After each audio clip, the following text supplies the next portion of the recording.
Hello, everyone. Thanks for joining me today. We're looking at a 5-minute PD called Learning Multiple Skills and Ideas from One Great Song, getting musical mileage from your and your students' favorite songs. This kind of goes along with my own personal philosophy of music education to do some deep learning rather than shallow things, lots and lots and lots of songs, but not really deep learning.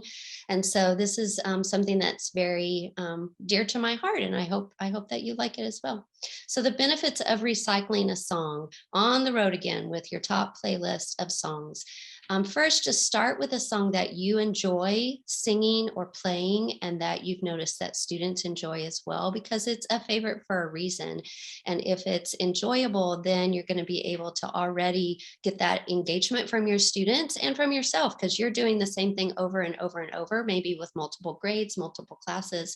And those songs that we love, it's really great to find ways to pull in our skills and our concepts, and then analyze it for any and all musical concepts that it might highlight: the melodic concepts, harmonic concepts. I love doing rounds and little overlapping lines, partner lines, even if it's not two different songs. If you can find almost like a counterpoint, that's a really great way to get them ready for harmony. Form, instruments, movement, and then especially the composition and the improvisation, anything with that, those are things that we can layer on to a song that we all love. Other benefits of recycling a song: well-known songs make learning new skills easier, and deeper thinking and learning can be achieved if you already know something about a song and then you layer something on top of it. It's especially good if you don't see your students very often. Then instead of always trying to get them to a point where they know a song well enough that they can add to it or analyze it or feel something or move around with something, and you're thinking they just don't remember these songs, well, then use the same song in lots of different ways as you're adding maybe a new thing at the beginning or the end of a lesson, but go back to that tried and true one that you love and use it for that deep learning. It can be scaffolded for different grades. So you might be doing the same song with first through fourth, but a different concept. And you getting greater mileage out of your own planning that you've already done. Repetition is good for skill development. We all know that, and we all know that in our young musicians, teaching them to rehearse is such a good skill as well, and this helps with that.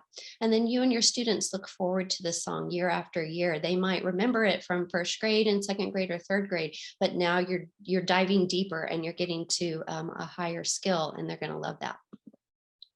So we're going to think about the song "I Don't Care If the Rain Comes Down" by Grace C. Nash. If you're not familiar with it, you don't want to start it too high because it's an octave range, but it just goes, "I don't care if the rain comes down, I'm going to dance all day. I don't care if the rain comes down, I'm going to dance all day. Hey, hey, carry me away, I'm going to dance all day. Hey, hey, carry me away, I'm going to dance all day." The first time I heard it, I just thought it was delightful, and every class that I've sung it with, they love it as well. So thinking about using "I Don't Care If the Rain Comes Down," I've got 8 days, 8 different lessons. I wouldn't do them 8 days in a row. I would be getting bored. The kids would be getting bored. And it wouldn't, there'd be other things going on, but 8 different lessons, you could really spread this out. So day one, at the bottom of the screen, we're concentrating on in tune singing, that octave range, singing with a free voice, and we're feeling the half note. I'm not naming it yet. I'm not telling them that it has a half note in it, but the ends of the phrase have that half note, and it's going to be in a very recognizable spot where they will be singing it and feeling it, and they can move to it. So first, lots of times I have them just beat the steady beat while I sing, and they echo sing. This song is so engaging, they immediately want to sing along with me. We repeat it a few times, and then I introduce that B section, the "hey, hey, carry me away." And then I just ask, what part of this sounds like the A section? And I have to do it a couple times, and then they finally realize "I'm gonna dance all day" just keeps coming back and back. And so then we sing it along. And that may be all that we do on day one, or we may continue where I say, "Sing with me, but notice what I'm doing on this certain note." And I might do something with my arm to show that long note. Or I might say, did you notice something different about a note that was just longer than a ta or longer than a tt? So lots of different ways to get your students thinking about that half note without saying, did you hear the half note? And so they might identify that they hear that half note. And then if we sing it and I say, well, how many beats is that note getting? Very quickly they can discover it's getting 2 beats and it's always at the end. And then very soon they'll realize it's always on that song, on that word day. And so for my class, for that half note, I teach them to sing two. So they're clapping and then they're sliding up their arm. I'm still not calling it a half note. I'm saying, well, now let's sing it, but let's sing. I don't care if the rain comes down, I'm gonna dance all too. And it's silly and we're laughing and it's fun, but they're getting into it and they're internalizing that half note. So, and that would probably be all I would do on day one. I would go on to something else. Another day, instead of saying, do you remember, I don't care if the rain comes down, I might say, what song is this? And I just start singing it, bum, bum, bum, bum, bum, bum, bum, bum. And pretty soon they're going to identify it and connect to their memory. And then we're going to talk about that longer note again, and they'll probably remember that it's day. But look down at the bottom, we're still not naming that half note, but this is a real fun way to get some rehearsal in, is to do the song several ways, where they're just copying the steady beat, or where they're tapping the rhythm, or where they're doing the conducting. Some students, it's really difficult for them to conduct. Some of them just love it. They can't believe, and it just feels so great for them. And they just are really engaged with that. So I'll have them practice it all 3 ways, but then I always have a student leader in class. And so I'll ask them, okay, we're going to do this another way. Which one do you want to do? Steady beat, rhythm, where we match the words, or conducting? And when the student is asking them to do it again, they don't feel like I'm asking them to repeat it over and over, and somehow it's magical and they'll just keep doing it all day, as long as they're the ones that get to decide how they do it. So the leader chooses, we do it a few more times, and then let's see. Yeah, I might even ask them to come up with a motion instead of my motion, asking them to come up with their own motion for the half note. And I've gotten some really funny things where they use their eyebrows, they use their head, they use their knees, they use their body. But again, they're feeling the half note, and some of them already know what it is from piano lessons or percussion lessons, but a lot of them don't, and they're internalizing that. Okay, day 3, we still have not named the half note. We've done the steady beat, we've done the rhythm, we've done the conducting, and those things are new.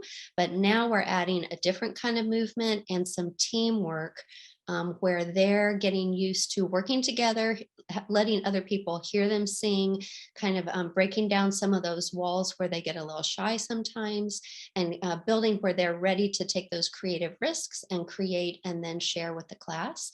So we would again sing it, but I would have them stand up, and I always do something stationary before I have them do it with movement throughout the room. And we've done things at the beginning of the year to talk about your own personal space and that kind of thing. Otherwise, then you'll have some other issue on your hand with crowd control. But I always have them do the activity stationary first. So they're going to march in right in place on the beat. But when they get to that half note, I'm going to ask them to take a big step.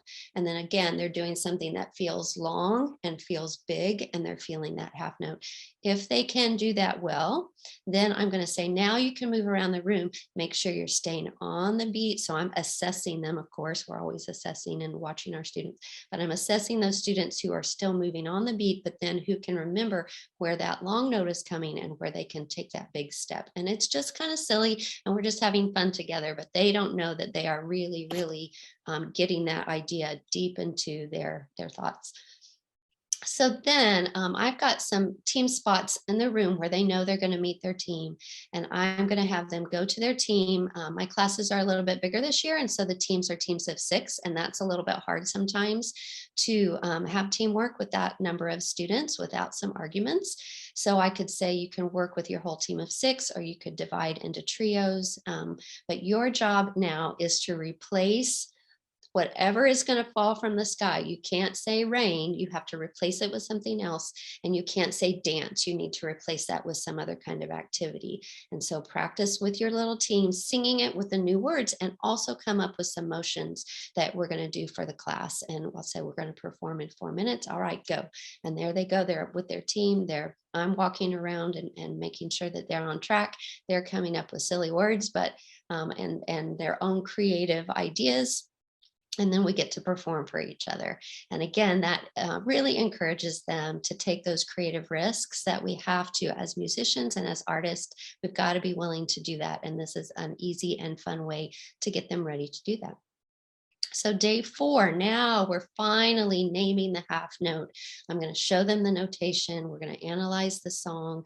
I have one whiteboard in my room that is kind of over in a corner, so they've got to kind of find a sitting spot that's close to the board where they can see. I'll ask them, I'll just say, sing I Don't Care for Me. And here they go. They're singing, and I'm writing little beat with my red marker. I'm writing little marks on the board, and you'll see I have a slide that looks kind of like what the board would look like.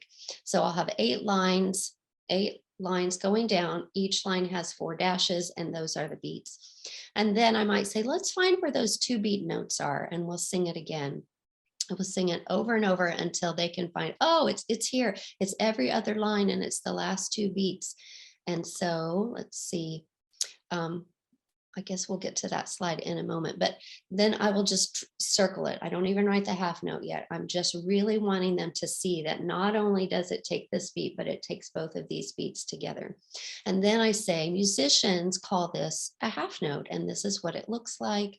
We've done ta and we've done TT before, but usually we just use stick notation for that. So I have to describe to them that we have to have the head of the note, we have to have the stem of the note. They can create that with their hand. We can sing it, and every time we get to the half note, they can make a half note with their hand, to or half note or day, all the different ways that we get them to rehearse and get them to practice it over and over and over.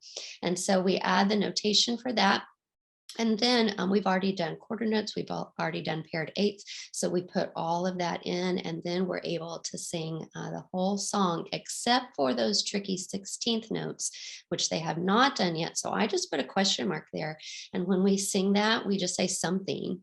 So let's see, I think it might be this slide right here.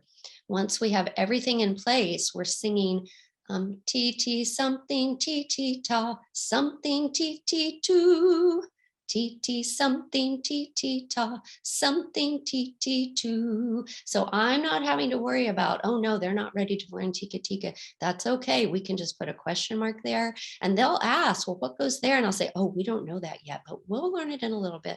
And we can just do the parts that we know, and then they can't wait. They can't wait to come back to this later and learn what this part is. I'll say, oh my goodness, that's the tricky part. We haven't done that part yet. And they'll be excited about it. Okay, here we are on day 5. And so down at the bottom, it looks a little crazy down there. Bear with me. This time we've done the analysis all together. I want them to do the analysis. So we've got some manipulatives that we've got to get ready. And you know that can really be anything that you have available to you. It can be craft sticks. It can be little pieces of paper that you've cut. It can be pom-pom balls. It can be so many different things, whatever you've got at your disposal, but really getting them to work with manipulatives and to notate it that way is such a good part of their learning. So we're reviewing the half note name, we're reviewing the symbol, the materials. You need manipulatives for the beat chart, for the quarter notes, for the paired eights, for the half notes, and for the question marks. We could leave the question marks blank, that would be fine. But each group, however you decide to do it, needs 32 beats, or at least room to do 32 beats, 8 quarter notes, 8 paired eighth notes, 4 half notes, and 8 question marks. And so decide ahead of time, how you want to do that. Make sure all your materials are ready, depending on the age of the students. We're probably going to lead our class in creating this chart in a different way. If I was doing this with younger students, I might have them work in teams of 8, where each child is creating one line, and then they've got to have them in the right order, and they're putting it together. I'm very lucky I have tables in my class, but I know we can work on the floor as well. But so they can go to tables and they can create that in the middle, or the teams can go to their different spots and just create that on the floor. If they're working in teams of 4, perhaps each student is creating 2 of the lines. If they're working in teams of 2, they can create it together. But I do find it's better to give them a specific task. If you say, okay, you 6 students or you 8 students create this, then you're going to have the ones that are the fast thinkers, and sometimes they kind of take over the conversation and take over all the manipulatives, and then you've got the child that gets frustrated because they're not being able to do anything, or maybe they're confused and they just sit there and watch. So I do find that it's better to give each child a specific task to do, to make, and they can have help from their team, of course, but to make sure that they're all doing their part of the work and that the team values each other and that they know that they have to do it all together. And then after they do that, let's see, teacher creates. So probably I would do it on the board once, just myself, kind of reminding them of what we did all together on the board. And then I might erase that and then have 8 students come up as the class is watching, because I think they're going to remember, we only did this a few days ago, but remember, I'm doing it maybe over and over with different classes. And it may have been 3 days, or it may have been 6 days, or it may have been 10 days since they've done it. So I'm going to recreate it a little bit quicker on the board, just me. Then I'm going to have some students come up and do it while everybody's watching and helping and giving input. And then finally, I'm giving them the manipulatives and having them do it themselves. And then I always make them prove that they've got it right. So they've got to sing it for me with their group. And then a lot of times I'll take their picture with my phone, and then I can turn it into the yearbook or turn it in to their teacher, and the teacher might send it, to their parents. And that's a really fun way. They're always excited about that. So the same song, we're on lesson 5, and our learning is getting deeper and deeper and deeper. They're still loving the song. They're still having fun with the song, but we're really getting into some of these deeper skills. So day 6, by now, I'm definitely not doing 6 days in a row of this. I'm going to take a break and maybe do some other things, but pull it back, or maybe just sing it as we line up, or sing it as they come into class. Keep it in their mind, but maybe not spend so much time on it 6 class times in a row. But day 6, now we're reviewing the half note and the symbol, but we're going to play rhythms on instruments, creating patterns. They could be creating ostinato. They could be deciding for a team on a 4-beat pattern, and everybody's doing that, just depending on their age. If they're younger, they can still create a soundscape where you say, create something that sounds beautiful with this song, create something that sounds like the raindrops, or create something that sounds like the dancing. So again, we've got to decide ahead of time how we're going to group them and what instruments we've got. And of course, that just depends on what instruments we have at our disposal, doesn't it? A school I was at in the past, I was set up, I had all kinds of instruments, but this year, not so much. I don't really have very many instruments this year. So I've got to be a little creative on how we're going to do that. And depending on the age of the students, I would probably lead. I'm not just going to say, oh, I've got some instruments out. Okay, go create this. They really need that step by step. So I'm going to do something together. I'm going to do something with some classroom leaders that come up and give examples before I say, okay, now you're on your own.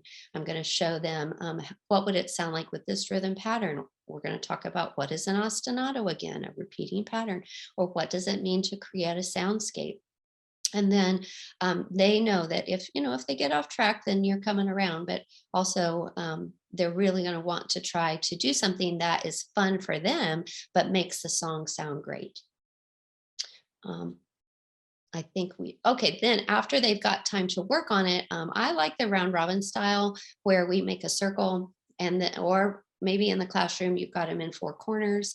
And so first we're all looking at one group and we're performing, we're giving them a clap, and then we go to the next group. We're just going around the room and letting everybody highlight the work that they've done, and maybe talking about it, maybe even analyzing it, however much time we have left. Okay, day 7. And this is probably going to be sometime later, but for my older kids, I love this song for introducing Tika Tika, because when we get to this, well, it has a Tika Tika, it has a Tika T, and Tika. I don't remember if I said all 3 of those. I think I did. So it has all of those in the same song, but I'm going to definitely start with the B section. and we're going to do the 4/16 with the tika tika. So I'm going to have them get to a sitting spot where they're listening. We're going to sing through it. We may clap it again to really get those beats in our mind. We're going to think about those question marks that we put on there before, and I'll make a big deal. Oh, now today's the day. We're going to do the tricky part. Hold on to your brain. Here comes the tricky part, and they're going to be super excited about it. And so I'm going to isolate in that B section, that third beat where we say, carry me up, carry me up. And it's a little bit hard for them to clap that quickly on beat. So kind of slow it down, isolate that until they can all go carry me up. And then we're counting how many words is happening on that beat, carry me up. Takes a little bit for them all to figure out that it's not 3, it's 4 words happening there. And then talking about what kind of note gets four notes on one beat. How do we do that? Because TT, that's only 2 notes on a beat. And so finally, then I say, well, this is what it looks like. We've got 4 of our stems, but not 1 bridge. We have to put 2 bridges, and how that means that these notes are very quick. And then it's called tika, tika. We still have our T, T, but in between that, we have the ka, ka, tika, tika. Such an ingenious way to separate that TT into the tika tika. And so they love that. It's such a silly word for them at first. And then trying to sing it with, we'll sing, hey, hey, tika tika way. I'm gonna dance all day. Hey, hey, tika tika way. And that's just silly, but it gets them doing it, and it gets their mouth moving, and it gets them feeling it, and then putting it in with the words while they're tapping it. All the different ways that we get them to practice. Let's see if I can get this slide to move. Nope. And then sometime later, this could be in your same class, but I do not have very good success if I'm introducing tika tika and then trying to also pull in the T tika and the tika T in the same time. It's just too much. It's just too much for their brains. So later we're going to come back. We're going to analyze this again. We're probably going to do it with popsicle sticks at some point. I really want them to be able to make it and feel it and internalize it. And then we'll come back to the same song, and we'll find the T tikas and the tika Ts. And then for the younger kids, they're not going to do that the same year. They're going to have to wait until they're a little bit older, but we're going to pull the same song in. They know it so well by now. And then they're going to get to finally see the tika tika and the T tika and the tika T, and they're just going to love it. So do we have a day 8 in this same, my computer?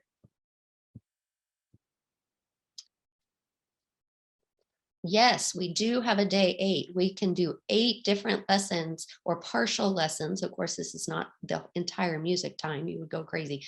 But part of your time, you can pull in this song. And so now we're going to add movement to it. We know this song so well. We can sing it. They're probably singing it in their sleep.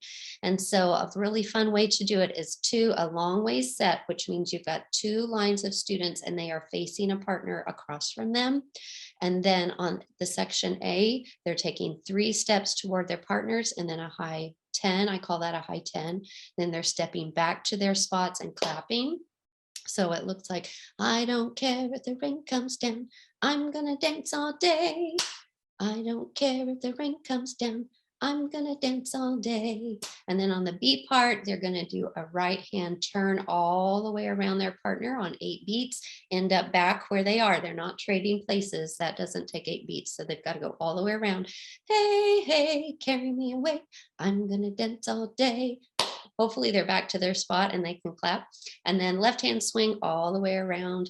And that will take time. That will take a bunch of time, but it'll be super fun. And now they're doing more than one thing at a time. I tell them musicians can always do more than one thing at a time. So now they're singing and they're dancing and they're keeping the beat and they're managing their bodies and all of that. It's super, super, super fun. An extension of this in 2 different trainings I've done. I love a rainy night. I love a rainy night in 2 different ways. So I know there are lots and lots of ways on the internet that you can find.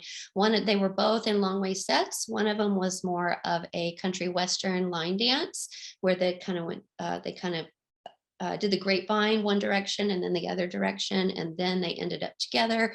And then the lead couple would go down in the middle and they would do that. And then I saw a totally different way. So if you would like to do that, that would be a delicious way to end this lesson, where you're talking about rain and you're doing fun things together and you're moving together. Then if you've got a good book about rain, you get them settled down and you're reading a book about rain. Last week when it was so cold, I put a pretend fire on my Promethean board, and they just thought they came in, I said, I turned on the fireplace for you, and they just thought it was hilarious. Well, actually, lots of kids said, you have a fireplace? And I said, yes.